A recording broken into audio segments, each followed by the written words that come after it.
Magandang gabi mga Kainiting TV.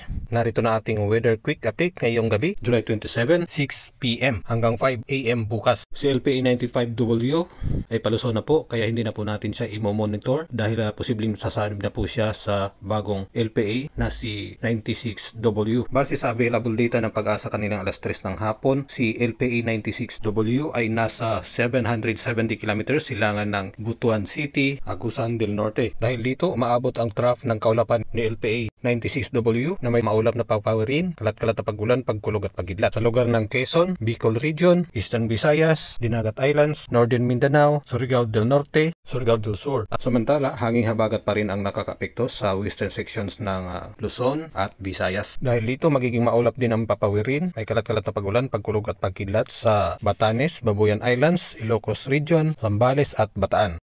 Makalipas po ang 1 hanggang 2 oras ay mawawala na po ang pagulan sa Bicol Region,